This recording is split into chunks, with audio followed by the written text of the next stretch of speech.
Hello, friends. Precious D here. Before we begin the episode, I just want to say we had a lot of technical difficulties this week, and we kept losing our audio. The method we use for remote recording with each other kept dropping out.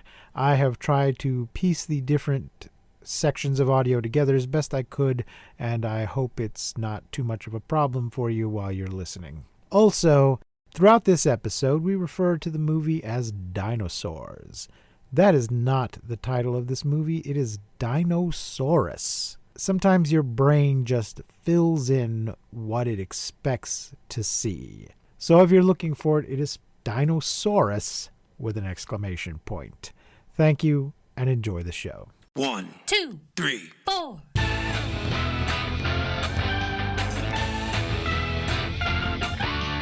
Monster movie. Fun time, go! Monster movie. Fun time, go. Monster Movie. Fun time. Go! Monster movie. Fun time, go. With Precious D and Honey Bee. Fun time, go! Hello, everyone, and welcome to Monster Movie Fun Time Go. I am one of your hosts, Honey Bee. And I am your other host, Precious D. Ow, ow, ow, ow. Welcome, everyone. Welcome.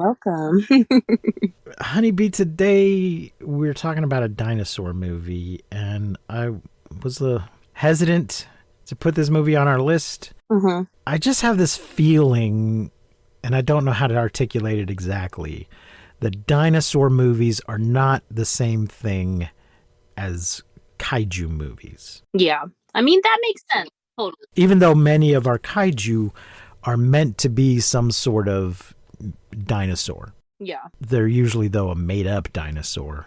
They're not Right. an actual species of Yeah. dinosaur. Totally. We didn't do either version of The Lost World, which is Mhm. based on a Arthur Conan Doyle book where some explorers find a plateau in South America where dinosaurs are still living. And I don't know if we're going to do Jurassic Park when we get there. I'm thinking, because it just doesn't feel like a kaiju movie to me. Yeah. On the other hand, if part of what we're doing here is going through the history of these things, it is definitely an important moment technologically in the history of these kind of movies. Totally. Well, I will say that I am kind of a personal fan of dinosaurs and dinosaur movies, so I vote yes as far as the Jurassic Park Okay. movies. Maybe we should make those like a bonus something. Uh-huh. Well, we still got a couple years to go before we get to that. If any of you Totally. out there have any input on the matter, you can email us at monstermoviefuntimego@gmail.com. Or you can leave us a voicemail at anchor.fm/mmftg and weigh in our dinosaur movies, kaiju movies. But we have definitely done at least one dinosaur movie, The Beast of Hollow Mountain. And the reason we're doing this one today, is because I noticed we don't seem to have any kaiju movies in 1960. We were in 1959 last week, and then we jump to 1961, and I couldn't find any kaiju movies from 60. Some of the years have several all in one year, and then we just skip 1960. So this movie, Dinosaurs, exclamation point, is from 1960, and I thought, what the heck, let's go ahead and do it. Yay. It is in color. Most of our movies going forward are going to be in color now, because I guess we've hit a point where color is not significantly more expensive than black and white at this point. So there's not any point in doing black and white movies anymore unless you're just doing it for an artistic reason. It Right. seems like everything going forward is going to be in color. Oh my gosh. We made it. What? Yeah, We made to the it. black and white era. Yeah. It's 85 minutes, and the director is Irvin S. Yearworth Jr., who also directed The Blob, Ooh. which I feel is a much better movie than this one. Much better? Yeah? Okay. You're You allowed. don't agree? You No, don't I agree? don't. I don't disagree. I don't think that it was much better. I thought it was. Okay. I think they're pretty. Well, I guess it is better in a lot of ways as far as like storyline and stuff. But I didn't think it was like a significant difference. Okay.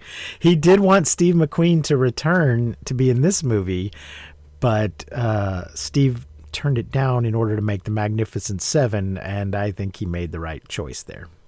Nice. The budget is $400,000. I don't have a figure on the box office. Our featured monsters are a Brontosaurus and a Tyrannosaurus Rex. And there's also a caveman, but he's not really a monster. Yeah. Love that there's this random ass caveman. And as we all know, the Flintstones are not real. Cavemen and dinosaurs did not coexist. Well, Do we know? as most people are aware. Do we know? All the evidence would suggest that human beings and dinosaurs did not coexist in the same time period. There are people on the interwebs who will disagree with you, but they have no evidence to back that up. And they probably think the Earth is flat. Some of them do. I don't have an exact size on the monster, but the Brontosaurus and T-Rex size. Actually, I think the Bronto's a little smaller than he ought to be compared to the T-Rex. Mm. And I forgot to keep count of the deaths, but I think there may be only 4. The people in the bus or whatever? I wasn't counting the people in the bus. I guess he did get the people in the bus. I was counting. I was counting the asshole, the caveman, and the two dinos. Aww, womp womp. Spoiler alert. I think the Tyrannosaurus might have gotten the people on that. He definitely got that. Yeah, he steps on the bus and crushes it. Yeah, so somebody must have died in that bus. So that might take it up to about 14. So, Honeybee, what was your general impression of this movie? I enjoyed this movie. I liked it. I mean, there wasn't really a lot that I just hated about it. I liked it. It was kind of like the Blob for me, where I was just like, heck yeah, this is an all right movie. Okay. And you, I can tell, did not. No, and I'd seen it before. Not too long ago. I don't remember why. But, I mean, I got to give it like a 3 on the racism scale. Oh, yeah. Okay. Because although it does acknowledge that non-white people exist, many of them are played by white people. And the rest of them have no lines. Right. There's also a white ethnic stereotype in here. So I don't know if you want to just call that bigotry rather than racism. Nationalism? I don't know what you call that. We'll get to him in a minute. Prejudice, bigotry.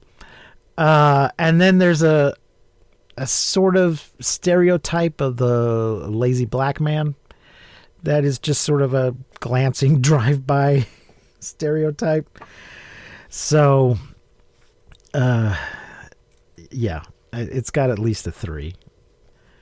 And on the is it sexist, is it progressive, is it feminist scale, well, it's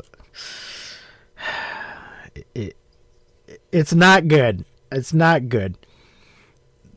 The white woman is just a dumbass damsel in distress, and the Hispanic woman is, I mean, she's abused, but the movie doesn't present that as if it's a good thing. So, but she's just sort of a prize to be won. She doesn't really have much agency, and it's just not great. The women in it are not the sort of strong, independent women we've been seeing in these movies. So I think things are actually getting worse as we move into the 60s. Maybe this is a reaction against women's liberation. I don't think it's necessarily a conscious effort on anybody's part, but does seem to be happening. So we'll see. We'll see as we move forward if things get any better. The movie starts off with credits, of course, and Some scuba divers. some scuba divers over the credits, and it spells out one letter at a time the title, Dinosaurs, ! The music builds as each letter appears. And I noticed that one of the actors had the first name of Wilhelm, so that made me happy. I don't think he screamed, but yeah. And who did he play? Wilhelm Samuel. I don't remember who he played though, but he was a big enough part to get a credit in the opening credits. I'll look him up in a second here. We'll come back to you. Wilhelm. And then there's some guys on the beach after the scuba diving is over in the credits. Some guys are on the beach setting off underwater explosions. Yeah, and this is filmed on the Virgin Islands, right? Yeah, in St. Croix. Yes. It seems to be set in some unnamed Caribbean island, but I'm assuming it's in the U.S. Virgin Islands because of the way they talk about the governor and stuff like that. But they don't say specifically where it is. It is very beautiful, though. This is true. A couple of stereotypes are mucho excited about the many ships that will soon be coming into our harbor. So apparently the explosions have to do with a harbor being built in the bay. Mm-hmm. And then we cut to the island cantina where Mike Hacker is pissed off about the noise the explosions are making.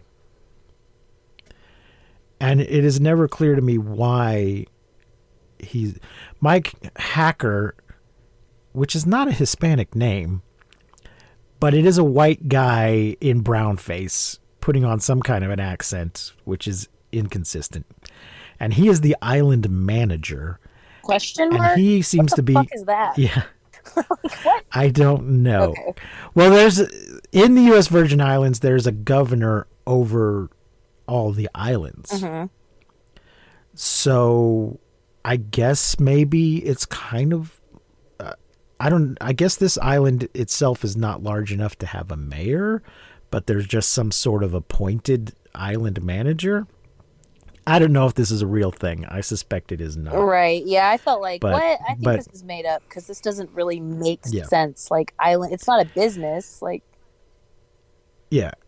But he seems to be some sort of administrator, but all he really does is complain and push people around and try to find a way to line his own pockets. he is the real monster. Yeah, yes, he is. He wears a white suit and a white hat because he's in the Caribbean and he's a bad guy.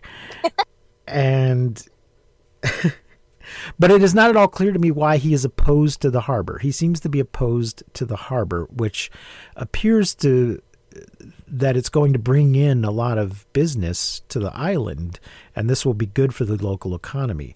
But I think what it is he's trying to get his cut off the top, and he's having trouble doing it. Mm-hmm.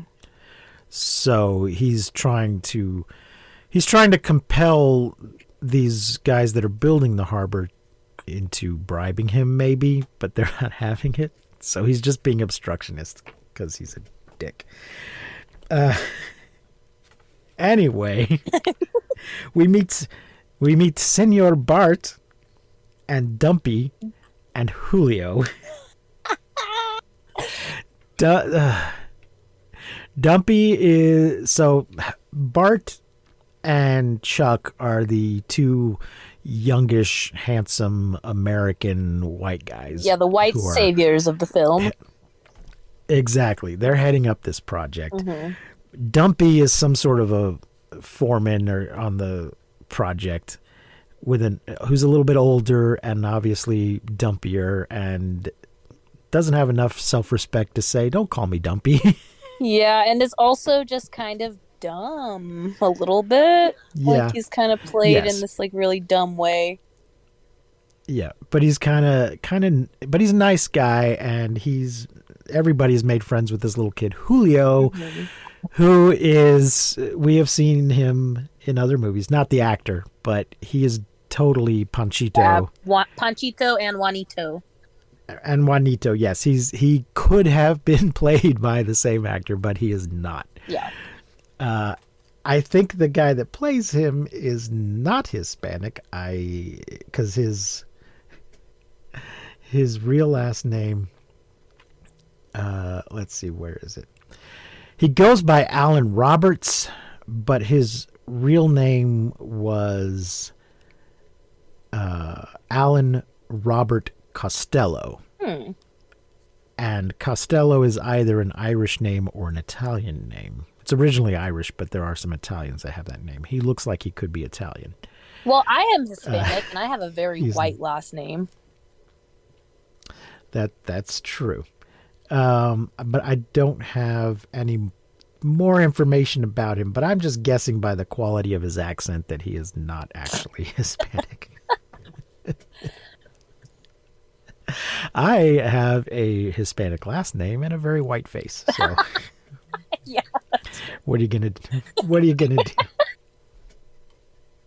And a very white But you know, he's just, we're not gonna hold it against him because he was just a little kid. And he got a part in a movie with dinosaurs, so he's probably pretty excited about it. Totally.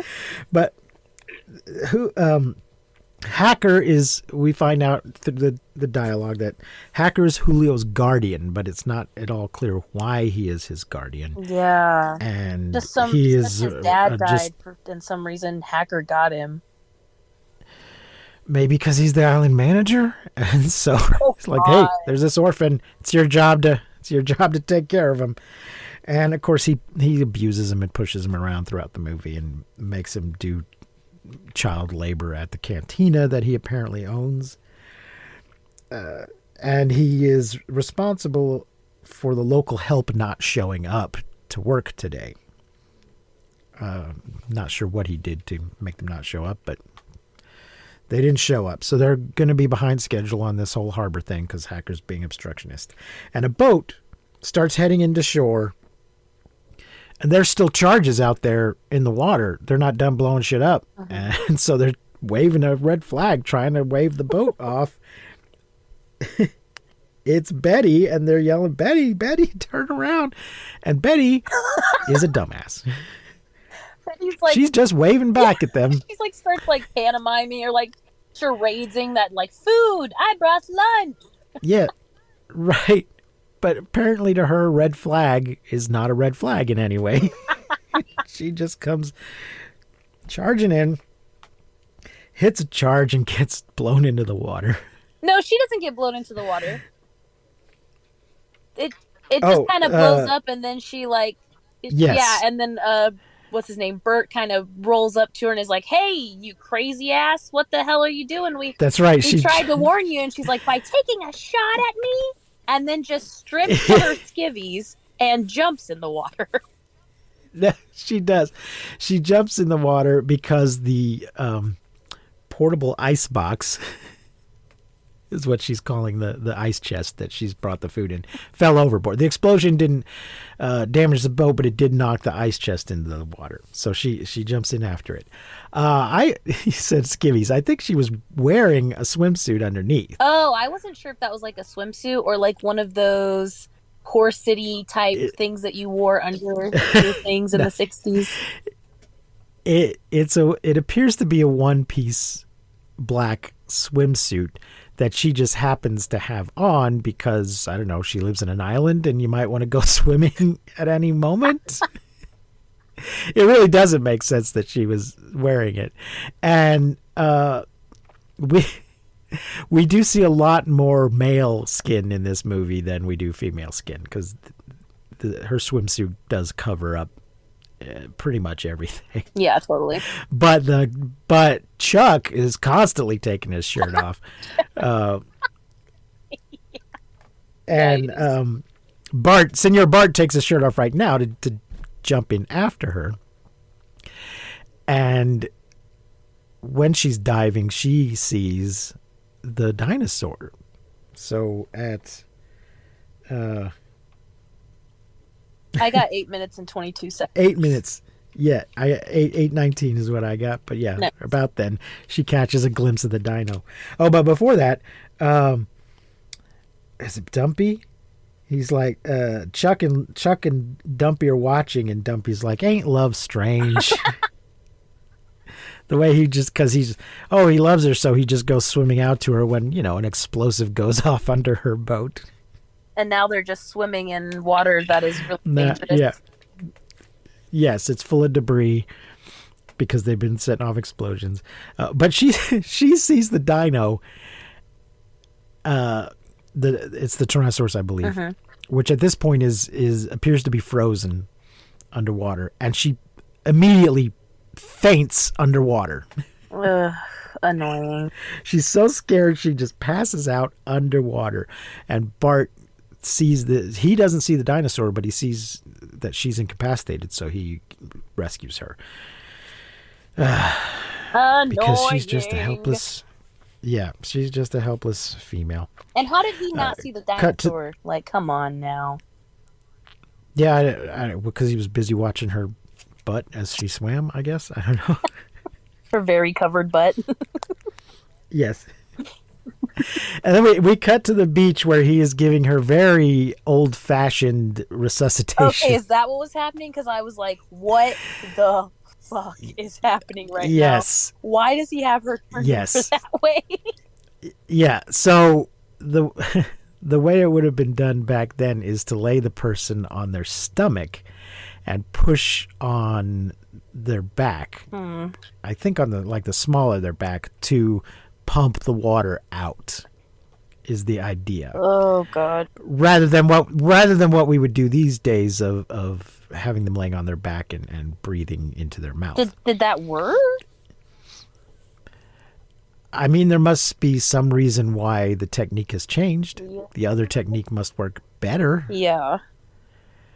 I don't know if you would want to do a combination of those two things. I'm not sure. I've had some first aid classes, but none of them really addressed drowning specifically because we live in the middle of a fucking desert. Fun story. Not a fun story. When I was a kid, I took swimming lessons at the Y, and a kid drowned one day. Oh my God, no. Yeah. We I think he was on the other side of the pool. He wasn't in the shallow part where we were taking our lessons. He was on the other side of the pool. But suddenly we were all something was happening at the other end of the pool, and we were all ushered out. Wow. But I was just a little kid, so I don't actually know for certain if he died because I was just a little kid. He obviously needed some first aid. And I think as a kid, I just assumed that he had drowned, and nobody ever followed up to let us know, hey, that kid was okay, or hey, that kid drowned. So, holy shit. Yeah. Well, probably if he died, you probably would know. Because usually... Well, I didn't know him personally. Well, yeah, but usually, in groups, kid group, things like that, usually you'll have hey, you guys, so-and-so died. No. This was at the Y, so I didn't know this kid personally. He wasn't in my school, and I was 10 years old. Yeah, so but what I'm saying is if that kid died at the Y would have had the kids put up pictures or make things for the family that kind of thing. No, they would do that now. That's not how things worked. That's not how things worked back then. No, well, that's how things worked when I was a kid. Yeah. This would have been around 74, 75, and there wasn't open and honest discussions about bad things that happened back then. It's not how it worked. Probably would have been better if there had been, but it's not how it worked. Anyway, meanwhile, back at the movie, He is Bart has administered his first aid, and everybody's of course standing around watching. He's like, "All right, break it up," and he tells Chuck to send more divers. And the water was strangely cold, and we might have blown open an underground river. And then Betty still seems to be unconscious because Bart picks her up and carries her towards a shack that they're working out of. Yeah, he does talk to her the whole time, though, like she's awake, which is weird. Right? And then Dumpy's giving Julio a ride back in his tractor, and he says, when we get to the end of the road here, head on down, go back to the cantina. I don't want you to get in trouble, but it's too late because Hacker's coming the other way and catches them. Yeah, when Julio tries to hide, but when it's he's no like, good. when we get to the end of this, you'll head on home, Julio. I wrote, my guess is Julio did not head home. But then before anything else could happen, we see Hacker. I was like, oh, okay. Yep. And he's like, get that foolish machine out of here. In his terrible accent. I'm like, the machine is foolish? Does the machine make poor choices in life? And then he smacks Julio. Yeah, that was my next note. So, it says, next time maybe you'll stay in the cantina and do your chores like I tell you. And then I wrote H equals bad accent. So Dang. And free child labor. In the shack, Bart is tending to Betty, and he doesn't believe her about the monster. A green monster with a head the size of this room. Yeah. And then Hacker just comes barging in, and he's... Bart's like, hey, what's the matter with you? Don't you knock? And he says, all doors on this island are open to me. Like, what the fuck? Yeah, this guy sucks, the big one. And he complains about the noise, and then says, and we almost lost the lovely Miss Piper. So while he's complaining, trying to make time with Bart's girlfriend. And they argue some about whose fault it is, and they're just like, my dick's bigger. No, my dick's bigger. Yeah. And about Hacker's lack of cooperation, and the governor approved of this project, so you should be helping. And he implies that Hacker is corrupt, which he is. Yeah, which we already know. Then Chuck bursts in and shirtless, like you do. Yeah, and reports. Well, I guess he was just that. He's wearing shorts too, so I think he had just been diving. Mm-hmm, yeah. And reports that there are 2 dinosaurs down there, perfectly preserved, frozen solid. And Betty's like, "See, told you." Yep. It's like, oh, you believe Chuck, but you don't believe me. Well, that's because you have a vagina. Yeah. And of course, Hacker's first thought is that they must be worth a fortune. And they speculate that compressed gas must have caused the freezing. Mm-hmm. Hacker demands, as island manager, that the dinos be brought up. I don't think he really needed to demand that. I think that was going to happen. Yeah. And Bart wants to know if the governor's still in Washington, and to send a wire to the Smithsonian, and then we'll haul the dinosaurs onto the beach. And then he gives the frickin', I guess it says, it a telegram? Yes. Yeah, he gives him the message to have telegraphed. Oh, okay. Telegraphed, to send a wire. Okay. Yeah, he wants them to send a wire, and I trust that you'll do this. And he's like, oh, of course I will. You have my word. And yes, and then as soon as he leaves, he's like, do you trust him to send that? He's like, I trust him as far as I could throw a dinosaur. And here's where I wrote, why is he opposed to the harbor? But I think it's just because he's not found the way to get his cut yet. Right. Then we cut to a crane pulling one of the dinosaurs, the Tyrannosaurus. Before we go to the next scene, Betty just like stands up and like very happily just looks at Bart and says, let's go monster fishing. I was like, what? Okay. So, which they do, they pull up the Tyrannosaurus with With a some kind of crane. crane. And it's so And cute.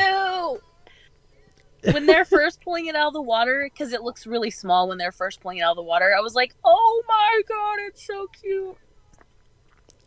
He looks so tiny and cute, but it turns out he's not. Yeah.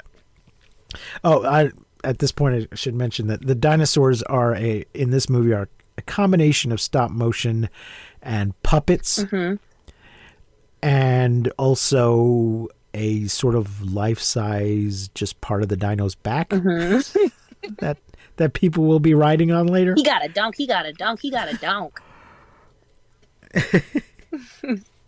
So Julio's very excited, and I wrote pull toy ashore. They pull the toy ashore. So cute.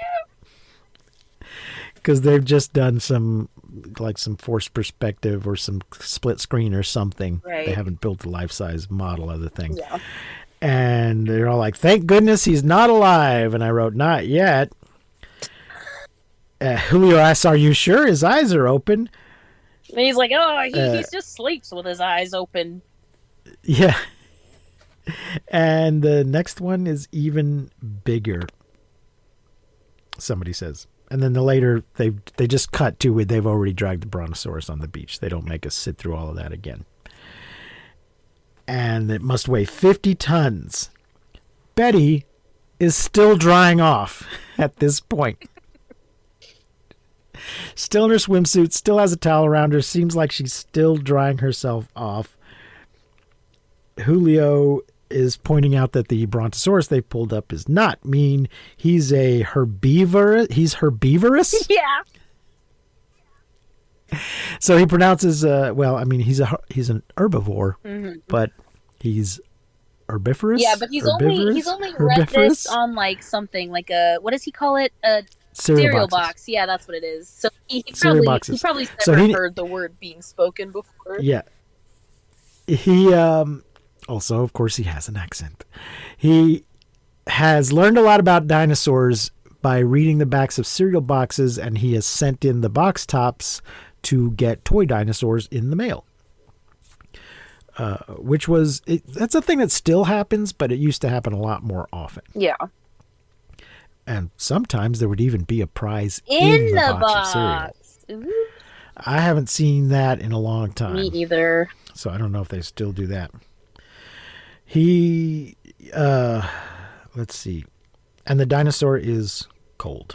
Yeah, and Julio just like goes, he's like, I know a lot about this. I'm very educated. I'm going to go check it out. And the adults are like, great. And he just runs over there and he's like just standing in the middle of these dinosaurs. This little boy just like, I need to inspect further. And they're like, oh, Julio. Like, oh my God, can we maybe get the child away from the fucking dinosaurs right now? Right. Julio is okay. I'm not a fan of this young man's performance in this movie. Aw. Though really he's not any worse than Panchito was, but I just found him more annoying. Mm-hmm. Maybe because he just seems like a copy of Panchito. But just looking at the character as the character, he's a pretty fearless little guy. Yeah. He's been through a lot. He has, and it hasn't made him sour or bitter or scared. Mm-hmm. So, good for him. Mm-hmm. But Bart tells Betty to get dressed, and and we can go get dinner.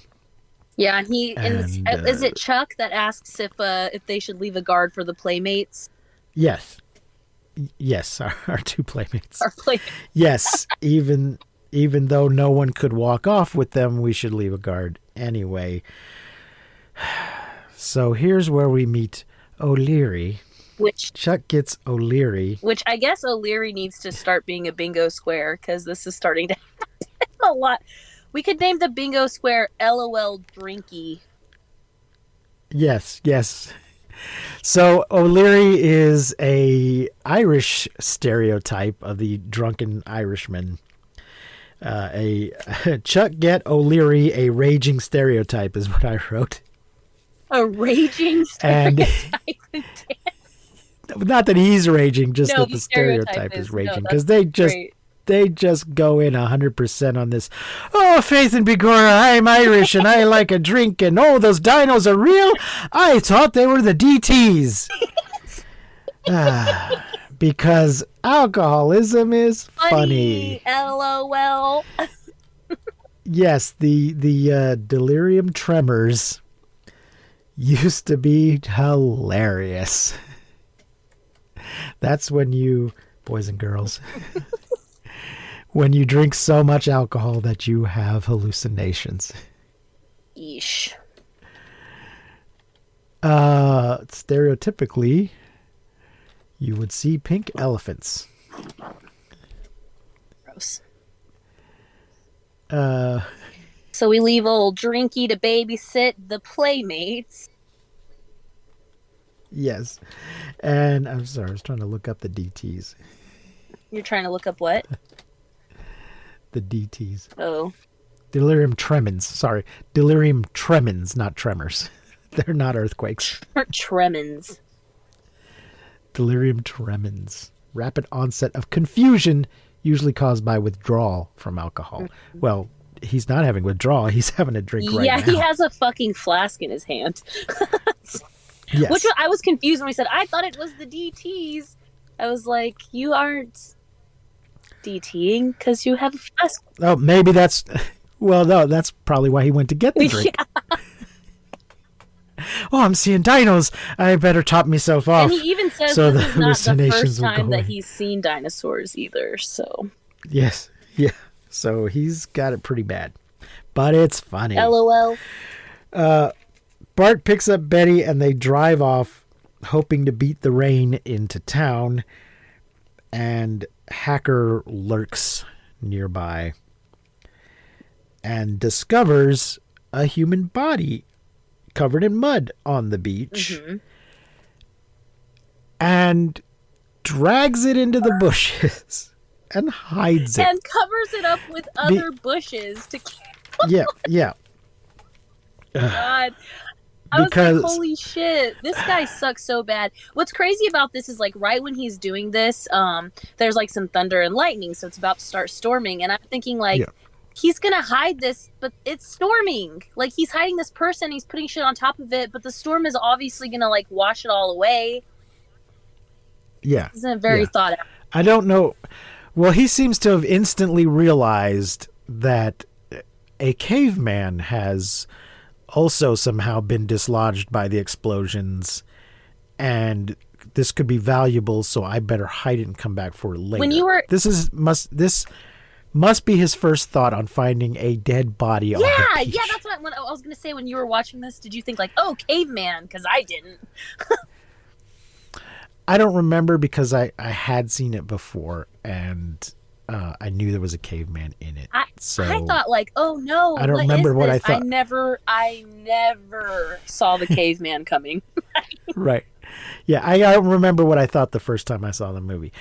But the thing is, Hacker's reaction is not, oh my gosh, somebody's died in the explosion. I better do something. Because he doesn't even uncover the mud to discover it's a caveman. He just instantly starts hiding the body. Yeah, he just knows. So, he's just figured it out right away. At the cantina, there's a steel drum band playing. Not at all annoying. And Jasper arrives to talk to Hacker. Jasper's one of his flunkies. Mm-hmm. And Hacker explains that we're going to be rich. And the waitress at the cantina, whose name is Chica. Mm-hmm. Is anybody actually named Chica? Because doesn't that just mean... Lady? Isn't that just a... Girl? Yeah, isn't that just a term for... Isn't that just kind of like a chick? A lady? A person? Yeah, a female person? It just means little girl, basically. Yeah, so...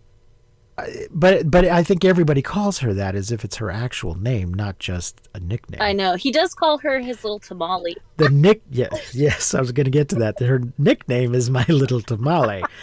So just more I don't know. Would a white guy call a woman my little sandwich? Ew! You're my little turkey club on wheat. It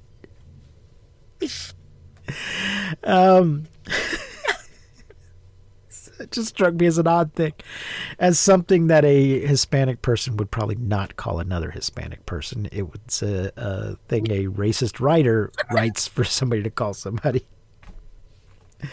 But she's so he's sexually harassing her at work because she's like, leave me alone, and he threatens to blackmail her in front of the other people. He's threatening to commit a crime. I said, yeah, and he's telling her that he's gonna dress her in pretty things, and it's just gross. Yeah. So his whole attitude is, hey, you belong to me. You are mine. She's like, I don't like you. Like, well, if you like me, I'll give you pretty things and be nice to you. If you don't like me, I'll tell everybody bad things about you. And she's like, there's no bad things. Like, they don't know that. Mm-hmm. So he's going to blackmail her with just made up shit. Yeah, because like, who are they going to believe? The island manager or you? Yeah, exactly. Ugh. Yeah. And then he is the bad guy. Yeah, he's the monster for sure. He's the bad guy, so he's supposed to do bad things, but it's just so cartoonish. Yeah, he says, like, you're mine, you better, like, why not enjoy it? And I'm just like, oi, this is how Stockholm Syndrome happens? Yeah. So, he explains that, excuse me. Hold on, let me get a little drink. He explains to his flunkies that he's found a caveman intact and he's going to sell him for a fortune. And they'll give them 1,000 each for helping him after the storm is over, to help him go, retrieve the caveman. Yeah, and then he burns the telegram and lights his cigar with it. Yes. Yep. And then O'Leary goes out to say goodnight to the dinosaurs. And Julio, this is kind of cute. Julio brings his toys to show off and explains about the Brontosaurus is a vegetarian, but the Tyrannosaurus is a carnivore. He's the friendly vegetarian. Mm-hmm. I really like this. And then Hacker slaps. I really like this. Whenever O'Leary goes out and talks to the dinosaurs, he's like, talks to him like, they're his babies. He's like, how are you? Yes. Are ya? Well, thanks for not making so much racket about it. I'm going to go inside and sleep. You guys sleep well. Like, there's little baby. Yes. Yeah, I guess he's just has an active fantasy life. Yeah, I guess so. A rich imagination. But Hacker slaps Julio around just in front of everybody and stomps on his toy, mm-hmm. and Julio runs away. Bart threatens Hacker and goes out to look for Julio. Yeah, I like when Bart says, if anything happens to that boy, I'll take it out of your hide. Because I had not heard someone say that since, like, my granny used to say that. She used to say that. She used to say, I'll take it out of your hide. And it's so funny. As soon as he said that, I was like, aw. It's nice that you're nostalgic about your grandmother threatening violence on you. Well, like to do. O'Leary is in the shack reading a comic book and goes to the window to check on the dinos again and takes another drink. Bart returns and couldn't find Julio, and he looks like he's about to hit Hacker. Yeah, he punks his ass. Hacker does that. Hacker tries to do the thing where you break a bottle and threaten somebody with the broken end of it, but instead cuts himself. Which is very more realistic, I just want to say. Yes. If you ever are thinking, like, I'm going to smash this bottle and use it as a weapon, like, this scene is really what's actually going to happen to you. Or it just thunks embarrassingly against the bar and fails to break. Yeah, probably. But everybody laughs at him, and Bart just throws a handkerchief at him and says, somebody bandage him up. And then the lightning hits the dinosaurs. Is that what And- happened? I missed that. I was like, Dino start smoking, question mark? I missed the lightning Yeah. somehow. Oh no, that was the whole reason plot wise for there being a storm. Okay. I was really confused. I did not see the lightning. But I don't think we see the lightning hit the caveman. Oh, yeah. But I guess it must have. I guess we're just meant to, it's implied that it must have hit him. So O'Leary wakes up and lights his lamp and goes to check. But first, a drink. And the power goes out. And the caveman, when O'Leary opens the door, the caveman is at the door and tries to stab him. Yeah, they scare each other. And- I laughed so freaking hard. I laughed so hard at this part. This part, it surprised me because, like I said, I wasn't expecting the caveman to, like, just be at all. But then when they scare each other, oh my gosh, I laughed. It's so funny. Oh, gosh, that reminds me. I wanted to mention, this is some info from Wikipedia. They got their money's worth out of this movie because they used some shots of while they were doing the movie, they used the Brontosaurus model and miniature jungle set to film a shot for an episode of The Twilight Zone. Oh. And then The Odyssey of Flight 33 is the episode. And then a shot of the T-Rex was borrowed for an episode of Gilligan's Island.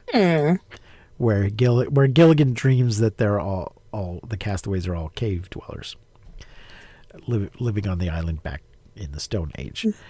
So they wrung every bit of use out of this movie that they could. Wow.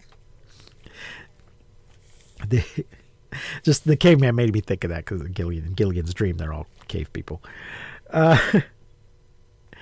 And then this is a thing we see a lot in these movies. O'Leary swears to never take another drink. Oh, yes, the scared sober bit. Yeah. The power is also out at the cantina, and Chica tells us that the last time it was out for 2 days. So Bart and Chuck go to check on the generator. And O'Leary goes to check on the dinosaurs. And then at 30 minutes and 18 seconds, we see the live dinosaur, the T-Rex. So we do see our monsters pretty early in the movie, but they're just laying there. Yeah, they're not alive. For most of it. He sees it and screams, and the dinosaur attacks. And O'Leary lights a stick of dynamite. That he pulls out of his ass. Yes, he just had it. I mean, they've got a lot of explosives, obviously. We've seen it. But he just happened to have one in his pocket or stuck in his belt or up his butt. His booty hole. And he lights it. And the T-Rex picks him up. And then the dynamite goes off, but he must have dropped it because it goes off behind him and blows up the cabin, the little shack. But everybody at the cantina hears this explosion. I'm not clear at all how far the cantina is from the beach and the excavation site, the harbor site. And how far Betty's house is from there, or how far anything is from anything. But apparently it's close enough. They all hear the dynamite go off, and everybody goes to check. And then everybody runs out of the cantina to go check, and then Hacker and his flunkies go last. He's like, they'll get too close to our prized package. When they get to the beach, there's no dinosaurs. The shack is gone, and worst of all, no O'Leary. They do find O'Leary's hat. So, yes, Dumpy finds his hat. And then Chuck finds the dinosaur footprints, and we hear a roar. Yeah, Dumpy asks if he thinks that O'Leary is dead, and Bart says no one could live through that. Boom, the dynamite what is it, explosion, Yeah. but where are the dinosaurs? Yeah. And then we hear the roar. And Bart doesn't believe it at first. It just isn't possible, which of course is true. It's not. And they catch Hacker looking in the bushes very suspiciously. And I can't even remember what excuse he says makes, he's looking. He says he's looking for Julio. But yes, Bart's like, we yes. all know you And don't he give a uses- shit about Julio, you lying piece of shit. Yeah. Right. And there's a roar, another roar. The roars to me sounded just kind of like a lion or a tiger. Yeah, same. I don't think they put a lot of effort into making a roar. We got a call for help, but the phones are out. The mailboat will be here tomorrow. What about a shortwave radio? Did you get a response to the telegram? And Hacker's like, I didn't have time to send it.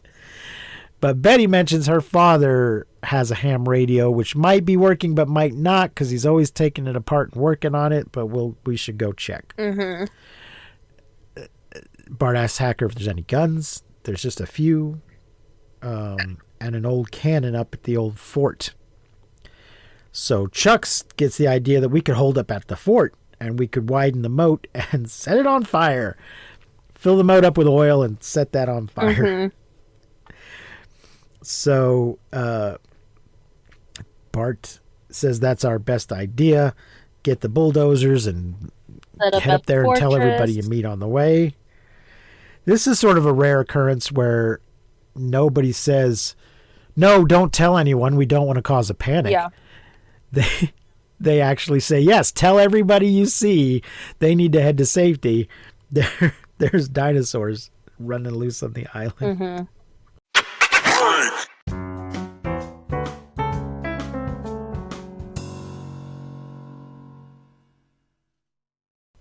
Oh, no, we do get there is a little bit of it because Lumpy says, do we want to ring the fire gun? I don't know how you ring a gun, but... And he says, no, we don't want panic running through the streets. Yeah. But he does also tell them, tell everybody. Yeah. So I guess just tell them in a call. I guess if he just rings the alarm, everyone will freak out. But if we just tell them what's happening, they won't freak out. Yeah. I don't know. Yeah, and then Hacker volunteers for him and his men to search the island because he's, quote unquote, got to go find my boy. Even though 5 minutes ago in the same conversation, he was like, I'm looking for Julio. And Bart's like, you don't give a shit about Julio. But now, all of a sudden, 5 minutes later, he's like, I got to go find my boy. And Bart's like, all right. Yeah. Well, the thing is, in that moment, Hacker does a good job of lying. He's done a bad job of lying up to this point.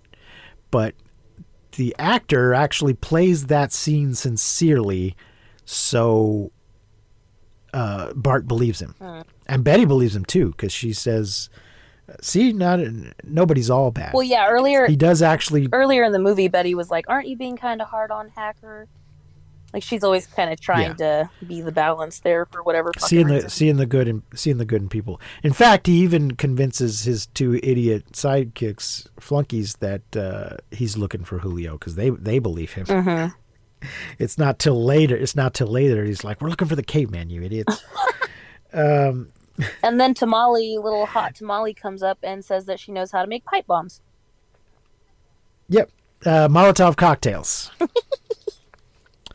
She's making Molotov cocktails. By putting gasoline. There was a revolution in my country. What country? We don't know. And we put gasoline into bottles with rags. They're Molotov cocktails. We'll use some. This is such a freaking. She says, "We'll use some." No, and he says, "We'll use some." Yes, which is just to me such a. It's just such a stereotype moment for him to. While we're in the middle of this crisis and you've had a good idea, I'm going to take a moment to sort of make fun of your sentence structure. I just found that annoying. And anyway, Betty wants to go with Bart. Oh, at some point here, she mentions that her mother is home alone. Mm-hmm. They need to go to her house anyway to look for the radio. Yeah. And then Julio's running through the woods, and he trips and falls, and he hears the T-Rex roar and sees it attack the bus that we mentioned earlier. Aww. There's a lot of screams, and it stomps on the bus. So, O'Leary's dead, right? We don't see him again. No, he did not survive. He's dead. Right? Yeah. O'Leary's dead. There's a bus full of people dead.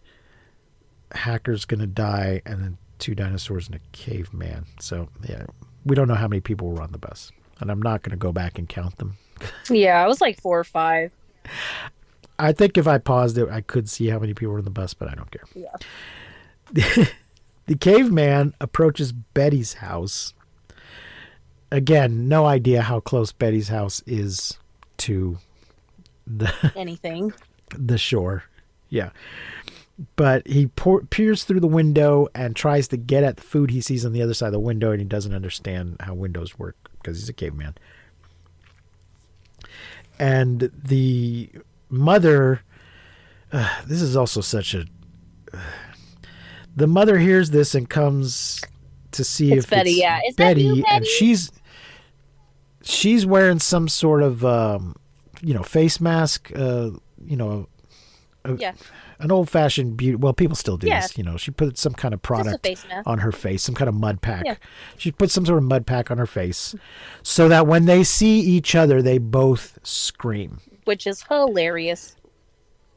I just found it to be just such a tired sort of sitcom-y moment. Aw. But I guess in I 1960, liked when it. this was made, it was maybe a little fresher. Yeah. In 1960. Yeah, it was hilarious. It was good. It was well done. All right. The caveman runs away, and Mom gets in her car, and she drives off. And then Jasper, the flunky, he's so stupid. He says, "How was Julio dressed? I don't remember." Because he thinks they're searching for Julio. But also, you're not putting out an Amber Alert. So far we've seen one child on the island who is this age. So if you see a young boy that age, it's probably Julio, no matter how he's dressed. But Hacker says, "I don't have time. Oh, I didn't know you were so style conscious. We're looking for a caveman, not for that brat." Then Julio sees the Bronto and starts talking to him. Oh, I love this scene. I love Julio. I love how Julio wants to be friends with this dinosaur, and he's like, the dinosaur puts his kind of goes up to him, puts his face up to me. He's like, "Remember, you're the friendly one." Yes, you're the friendly vegetarian, like it says on the cereal box. Yeah. And then the T-Rex roars, and Julio just kind of babbles a lot. He's like telling. This is weird. He's like telling the dinosaur to run, like what he needs to do. Like, if that T-Rex comes, he's gonna eat us both, and he'll probably like you more because you're bigger. So you gotta run. Yeah. And it's weird because I'm like, it seems like the dinosaur understands him. At least Julio seems to expect the dinosaur to understand him. And he does what Julio says in every other scene past this point. Anytime past this point that Julio's like tells the dinosaur to do something, it does it like a dog. That's true. That's true. I mean, I can't get my dog to understand commands that well. At the cantina, Bart is helping to send people to the fortress. Dumpy comes out with an armful of the Molotov cocktails and doesn't seem to understand how they work. Because he drops one and is like, "Oh, I guess it was a dud." And Bart's like, "No, you got to light them first. They're not just going to go off because you dropped them." But don't fucking drop anymore because we need them. Yes. The caveman goes back to the house and goes inside and first he finds a hatchet. He likes that, and a baseball bat, and is trying to decide which one's going to be a better weapon. And then he finds a big two-handed axe and really likes that. Mm-hmm. And the shortwave radio goes off, a message is coming in. So, of course, he smashes the radio. Oh, he tries to find it first. He tries to find the voice first, and then the radio starts squealing, and then he smashes it. Right. Yes. But this means we're not going to be able to use it to call for him. Right. He finds the fruit, which turns out to be fake fruit. It's just decorative. Which is hilarious. He's just woken up after being asleep for millions of years, so he's probably pretty hungry. So it's got to be pretty frustrating that this fruit is fake. For sure.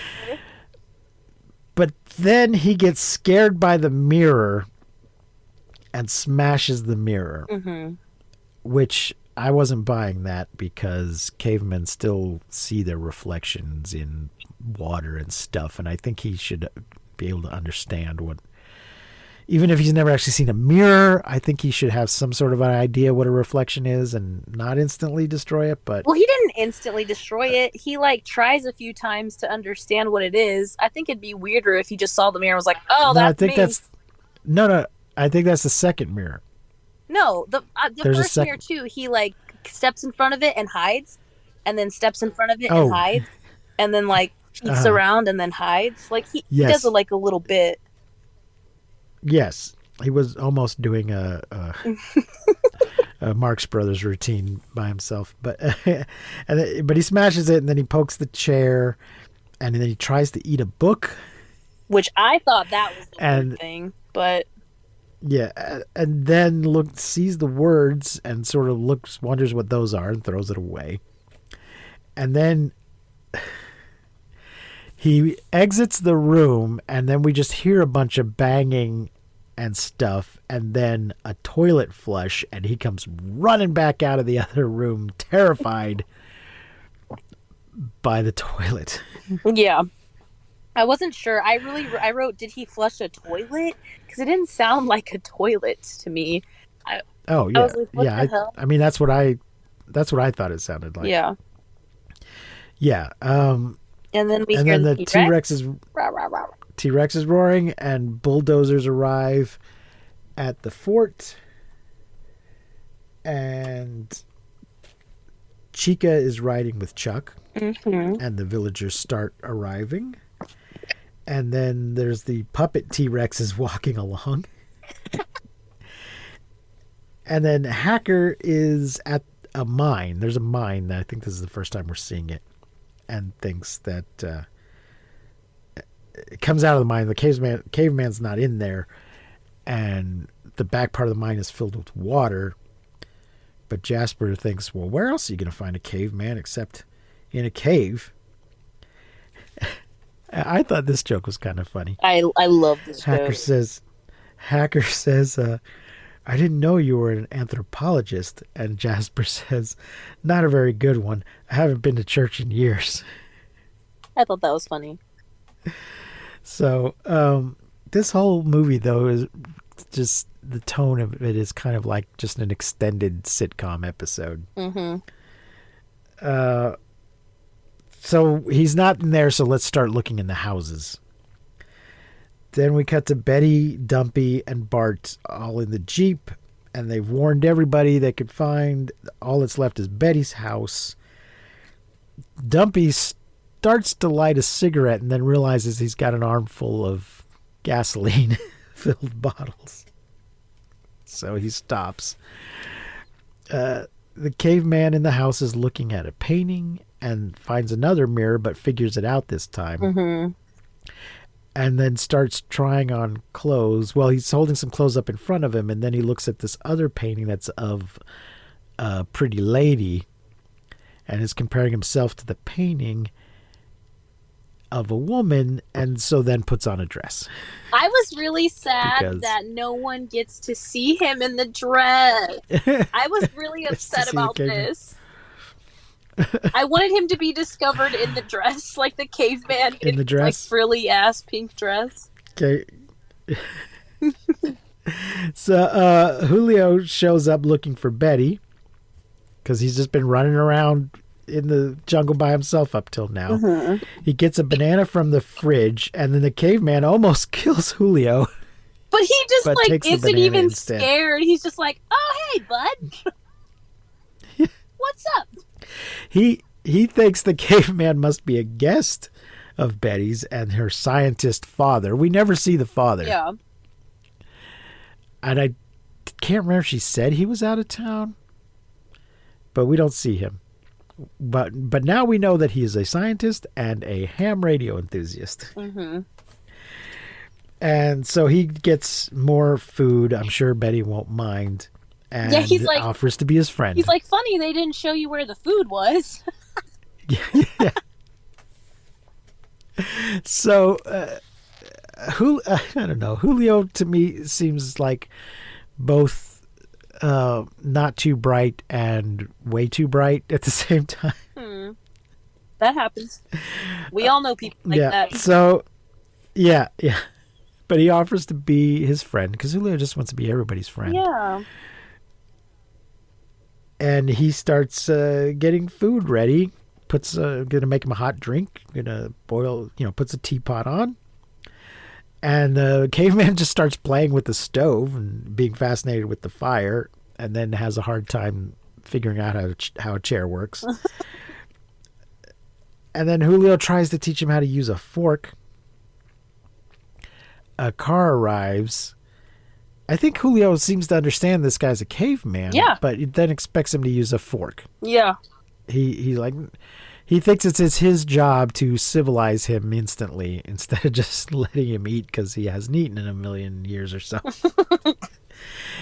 Julio thinks it's Betty and wants to surprise her with how he's taught him how to use a fork. And then he turns back around and says, "Surprise," but it's not Betty, it's Hacker. No. And he says, "Run, caveman." These are the bad And men. Jasper, and I kept writing the other guy. At some point, he tells us the guy's name is Mousy, but either he didn't say it earlier or I didn't catch No, he doesn't say it until the end. it. Okay, so it wasn't just me. Nope. But they try to fight the caveman and just fight like crap. Yeah. Julio stops the caveman from killing them with his axe, tells him it's wrong to kill. And so instead, the caveman hits Hacker with a pie. Yeah, the caveman for some reason understands this all of a sudden. Yeah. And yes, he understands the boys telling him not to kill him, so he hits him with a pie because it's a sitcom. And Jasper, Julio and the man run away and hide. And the bad men chase, but don't see him hiding, so they run right past him. Later, Bart, Betty, and Dumpy are at the house surveying the damage. Mom's not here. Dumpy notices that the teapot is still boiling. Nobody turns off the stove, though. And then Dumpy gets word over the walkie-talkie. Yeah, earlier when they were making preparations, somebody mentioned there were walkie-talkies and we should get them. So Dumpy gets a message that Chuck is on the walkie-talkie and that Betty's mom is safe. Yeah. So then Bart takes it and gets an update about the situation at the fort and that there's no sign of Julio. Dumpy tells Betty the news about Mom, and they don't believe that she... So Mom had said something in the brief moment she talked to Dumpy about seeing an ape man, and they don't believe her. But why not? Because there's 2 dinosaurs running around the island. But they was like, oh, well, she was probably just confused about what she saw. But there's dinosaurs, so Jesus Christ. But they take some lanterns and a first aid kit. And Bart finds Hacker's car, and they assume that he broke the radio because he's an evil shit. Yeah. Julio, and then they see Julio and the caveman ride by on the back of the Brontosaurus. I love this. I literally started cheering and was like, fuck yeah, this is the best part. This is so cool. Julio and the caveman are just riding this dinosaur off into the sunset together. I was so happy about this moment. I physically teared. I'm glad you enjoyed it. I did. So they're like, Julio. Betty starts yelling at him, and they try to chase, and Dumpy grabs the bottles because they might need them, and the brontosaurus eats some bananas off the top of the tree, Mm-hmm. and then the T-Rex roars. Yeah, I love this part too, where Julio's like, "This is so fun! I didn't know you could." And then like the caveman like puts his hand over his mouth. He's like, "This is so fun! I didn't know you could." And then the caveman's like, "Shut up!" Well, I think the idea was he's telling him to be quiet because the T-Rex is roaring. Yeah, exactly. Yeah, might of have course. just been That's exactly what's happening. But it's so. But there funny.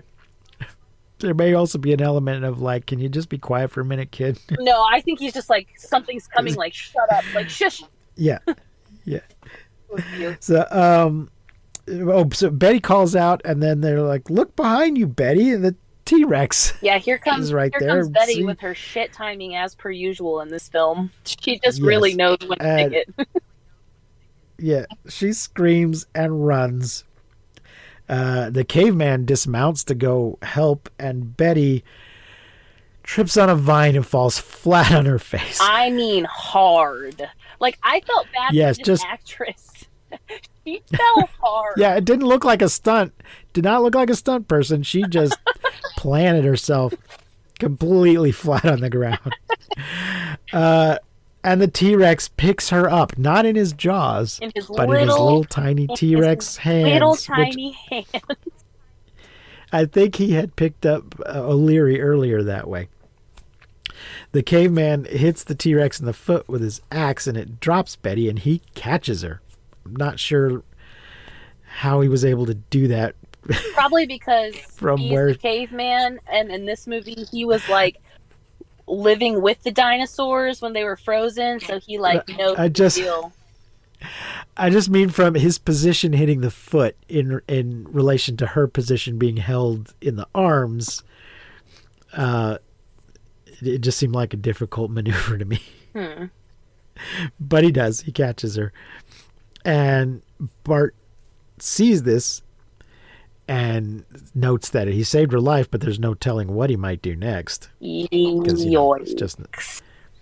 he's just an uncivilized caveman. So there's a lot of running, and they run into the mine. And Dumpy looks around and says, I'm lost. This seems to me like a very small island. Mm-hmm. And presumably they've been there for some time working on this harbor project. But it is dark, I guess, and raining. Dumpy gets lost. Dumpy and Bart are both lost. And the Brontosaurus is running too. And Julio's telling him to stop or we're going to end up where we started. And the T-Rex will eat us up. So I guess the Bronto's running around in a circle. I found this evolutionarily unlikely that brontosauruses don't know how to run away from a Tyrannosaurus properly. That they're just going to be dumb enough to run around in a circle and end up back where it was. But what are you going to do? In the mine, the caveman has already built a fire and watches Betty, and she wakes up and thanks him. But then he's kind of like, woman, make me a sandwich. Make me a sandwich and show me your titties. Yes, the caveman has somehow had time to catch a rabbit and wants Betty to cook it for him. Yeah, the rest of this scene and starts is pawing. Uncomfortable. Yes. Well, I mean, it's intended to be, but she's like, I hope you don't have anything else on your mind. And he's fascinated by her hair. It's blonde hair. Maybe he's never seen blonde hair. And her jewelry and her clothes. And Betty tries to calm him down. I did not like it. Pour cold water on the situation like, by singing him a lullaby. Little caveman. Yes, so I can run away. Jasper, it's not Jasper. Julio is riding the Brontosaurus still, and the T-Rex roars. And then Julio sort of jumps off, sort of falls off, and gets knocked out briefly. And then the dinosaurs fight. Monster fight scene. Julio Finally. Finally. And Julio comes to and yells at the T-Rex, and then there's fighting and more fighting. This is mostly stop motion fighting. Julio starts throwing rocks. Dumpy sees Julio, but then loses sight of him right away. And Bart says, we have to go get him. Not that way, it's quicksand. The quicksand. So, yes. So Betty and the caveman hear the roars and come out to check, and they see Julio get hit with a falling branch or something. The T-Rex appears to kill the Brontosaurus. We hear we even hear the crunch, I thought, of him snapping his neck. Yeah. Yeah. But then he's not quite dead. And then the caveman to the rescue again and gets Julio and takes him to the mine, and then a hacker and his men arrive, and we've got to get that caveman. And the T-Rex is trying to get at the people in the cave, but he can't. He's too big. He can't get in there. And then Jasper quits. You're right. Jasper is like, no, I've had enough of this crap. And he quits. And I think Jasper's basically a good guy who just gets pushed around and pressured into doing these things. Boo, I don't give a shit. For Hacker. And he's reached his limit. Well, he does seem a little mentally challenged. But he reaches his limit and he quits. Bart and Dumpy throw Molotov cocktails at the T-Rex. And then Hacker orders Mousy, a.k.a. the other guy, to get the caveman, and he threatens him with the gun. And Mousy's like, oh, okay, all right, fine, I'll get it. Bye. And he runs away. And Hacker shoots after him. I was like, so Hacker's like, shit. He was like, yeah. Yeah, that's just spiteful. And then he's like, oh, fine, I'll do it myself. Bart is going to try to throw a Molotov cocktail into the T-Rex's mouth. So he's like, Dumpy, you hit him here. You go low and I'll go high, and we'll get one of these into his mouth. So Hacker enters the mine through the back way, comes down on a rope through the ceiling of the mine. And Betty's at first is like, oh, thank goodness you're here. But then he points the gun at them. And sacrifice Julio. And shoots the caveman in the arm. Yes. And he shoots the caveman in the arm. But he's not going to kill him because he's worth money. He's just going to wound him. Dumpy and Bart manage to hit the T-Rex in the mouth with the bomb. And the Tyrannosaurus's mouth is all burning, and his foot kind of gets caught in the mouth of the cave of the mine, which, as he pulls it out, starts to collapse the mine. So Hacker flees. The caveman holds up a falling beam so that the others can escape. I do want to say here, this falling beam bit and the T-Rex was really... They should have showed that the beam was attached, because it's just the caveman in the middle of this beam, and we can see above the beam, and there's just space. So it just looks like he's randomly holding up this unattached beam for no reason. It looks horrible. Yes. Yeah, we don't see how it's holding the ceiling up in any way. He's just, and nobody's immediate, and nobody else is right under it. He's not keeping it from falling on anybody. But yeah, the idea is that he's keeping it from collapsing while they get out. So the T-Rex runs off, and Bart goes running in to rescue the people in the cave, and the Brontosaurus is not dead. Bart gets everybody out and tries to get the caveman out too, but he's not coming. He seems to think he needs to stay there. He seems to know that as soon as he lets go of this, it's going to collapse. And as they're exiting, Hacker is dead under the rubble. And the mine collapses on the caveman. And then the Brontosaurus immediately falls into the quicksand. I wasn't sure. It looked like to me like the Brontosaurus chose the quicksand. Like he was just like, la la la la. Oh, good, quicksand. Well, I think that's just because this movie's not very good, and the effects are not the best that we've seen. Mm-hmm. We've seen better stop motion and better puppets. So it's a little unclear that he's accidentally wandered into the quicksand. He just seems to stroll into it willingly. And Bart goes back to check on the mine again just in case, while the others head to the Jeep. And the T-Rex is smart enough not to run right into the quicksand after the Brontosaurus. He just stands at the edges kind of menacing him while the Brontosaurus sinks. At the fort, it's now daylight, and the final preparations are being made on the moat. Do we have Chuck? Yes, he who is. I think is shirtless again. Estimates that they have enough oil to burn the moat for 5 minutes. Enough oil for 5 minutes of flame. There's no sign of the mail boat that they've been waiting for.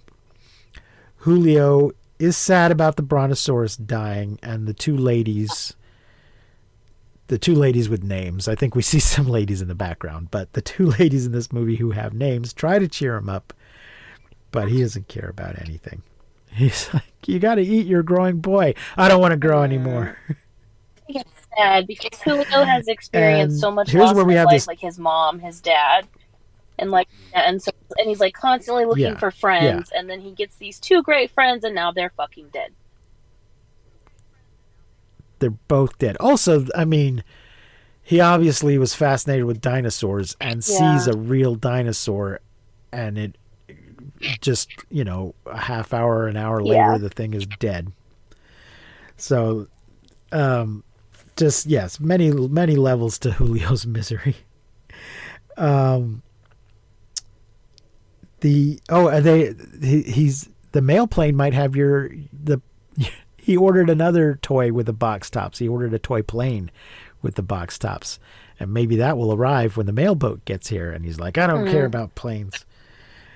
So, and then we get this moment of what to me looked like the stereotype of the lazy black man, because it's a Caribbean island, so there's a mixture of like Hispanic people and black people are the local population, and the two white guys go up to the tower at the top of the fort, and the guy who's supposed to be standing lookout is asleep, is taking a nap, and that just struck me as just more of the casual racism of this movie. And but I don't think the poor guy gets any lines, though. Senor. Dumpy, oh yeah, he gets a subservient line. Si, senor. Dumpy spots a T-Rex and yells the title of the movie, because he yells out "dinosaurs!" ! Even though there's only one dinosaur. So I just felt like that was meant to be a title moment. I don't know. The T-Rex approaches, light up the moat, and The Ring of Fire. Bart has an idea. Bart runs over to the sort of steam shovel type machine, and Betty's like, let me go with you. And Bart's like, I can't hear you. No, I can't let you go. I can't let you go with me. Yeah, and she then, says, I love you. And then he's like, I can't hear you. Yeah, that's what he can't hear. And she's like, be careful. I love you.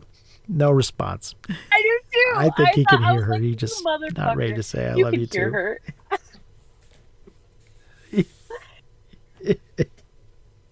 It's just so embarrassing for her. And then Chica throws herself into Chuck's arms, and he wraps his arms around her. And so they're together. I approve of this couple. You do? Yeah. I mean, he's obviously a much better guy than Hacker. Right. But it's just sort of, I don't know. It's just some more of this white savior shit. Yeah, totally. That's going on in this movie. Oh yeah. But they both seem like perfectly nice people. Dumpy interrupts. Dumpy cockblocks him and says, "Hey, Chuck, do you think we could drive the bulldozer to the fire?" And he says, No, that's not. But why? He says, to help Bart. Look what he's doing. And then everyone watches while Bart uses the steam shovel to box with the T-Rex. Yeah. Yes. Chuck says, Dumpy, if you've ever prayed, do it now. The Rex bites the shovel, but then loses his grip, and Bart swings the shovel all the way around and knocks the T-Rex off the cliff. Hooray! Everybody cheers. Everybody who's just been standing around watching because they have no agency of their own, because this white guy's got to save them from the problem he created with his explosions. Like you do. I mean, they were trying to make a harbor that was supposedly going to help, but he woke up a T-Rex. Julio once asks Senor Bart, why did the caveman have to die? And Bart gives him some bullshit about there's a time for everything. He slept all those years, and when he woke up like Rip Van Winkle, all his family, blah, blah, the world was different, blah, blah. So much. Yeah, he didn't belong in it. I was kind of pissed off about this. Like, I liked the there's a time for everything, and I was like, oh, I think this is going somewhere good. And then he's like, he woke up and the world was different and he didn't belong. And I was like, wait, what? Yeah, that's not why he had to die. Himself to save you, you piece of shit. Yeah, I mean, he died because a T-Rex was trying to kill everybody. Yeah, and he was literally like trying to hold the building up to save them. He didn't take his own life because he couldn't bear to deal with the modern world that he didn't understand. He died trying to help people. Yeah, which would have been a fine thing to say. Exactly. Well, he died because he died so that we could live. Right. The caveman is Jesus, and he died so that we could live. Caveman died for your sins. But he says, how would you like it if you woke up in the 21st century with no home and no family and just in a strange world? And Julio says, I would like it. Which I believe. They all laugh and they say, I believe you would. And yes, Julio has a irrepressibly positive attitude, so he would be perfectly fine.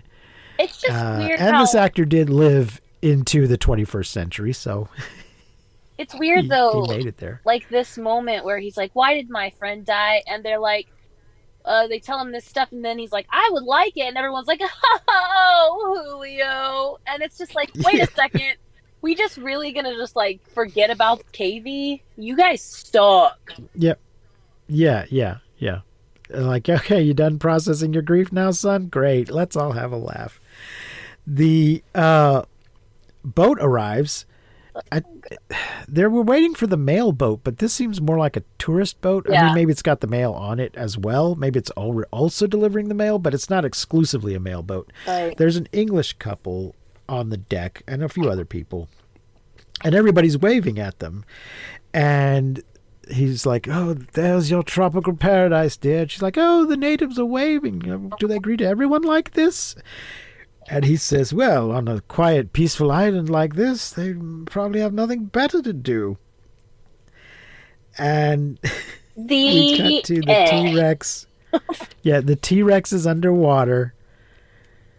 And it says the end, but then the words morph into a question mark.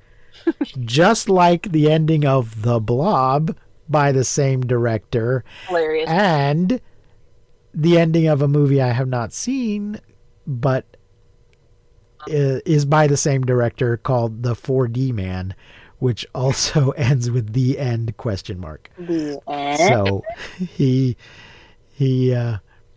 really loved that ending. Yeah, he did.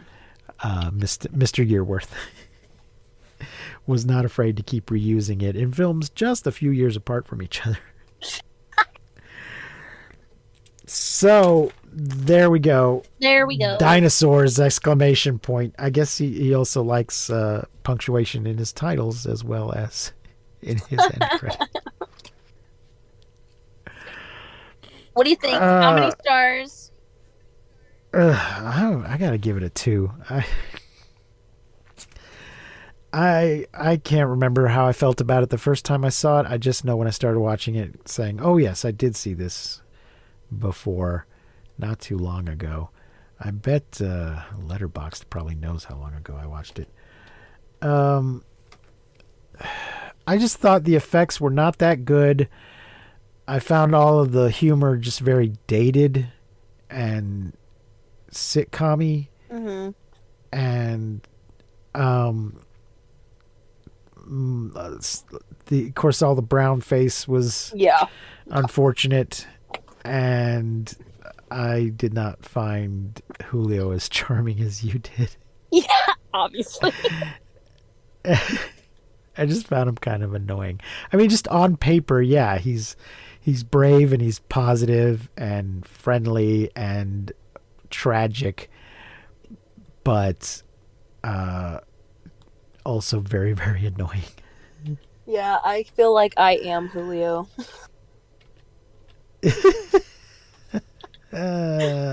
Just like kind of annoying, pretty tragic, maybe a little too positive.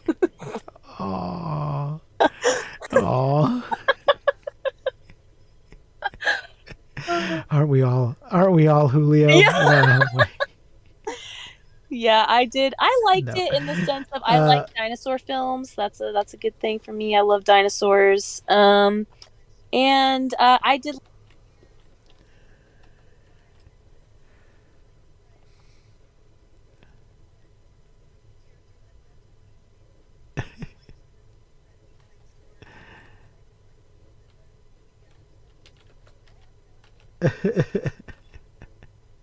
Yeah, I think I just kind of lost patience for casual racism and sexism in movies. Just can't do it anymore. So, yeah, I'm gonna give it a 2.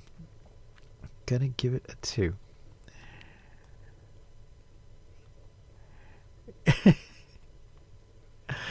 Okay, folks, if for whatever reason you feel the need to watch this movie, it is on YouTube right now. No. Yeah, watch it while it's still there. I'm not sure that it's there officially. You know how YouTube is. People will post things and then somebody will notice that it's copyrighted and they don't have permission, and will take it down, and then it will show up somewhere else. So watch it while you can. Get it while it's hot. If you dare. Yeah.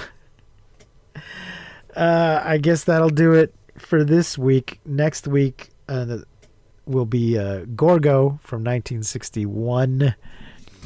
Where did we watch that one? If the folks want to see it. Tubi. I think it was on Tubi. Yes, it was on Tubi. I think it's for sale a few places, but it's free with ads on Tubi. So join us next week for another episode of Monster Movie Fun Time Go. Until then, I have been Precious D. And I have been Honey Bee. Remember to keep calm and seek shelter in basements. And don't misuse science. We will not see you, but you will hear us next time on Monster Movie Fun Time Go. You've been listening to Monster Movie Fun Time Go. If you enjoyed the show, please rate and review us on your podcasting platform of choice. Our theme song is by the Texicano folk rock punk featuring Lita Lopez. You can support the show, find links to our social media, and even leave us a voice message at anchor.fm/MNFTG.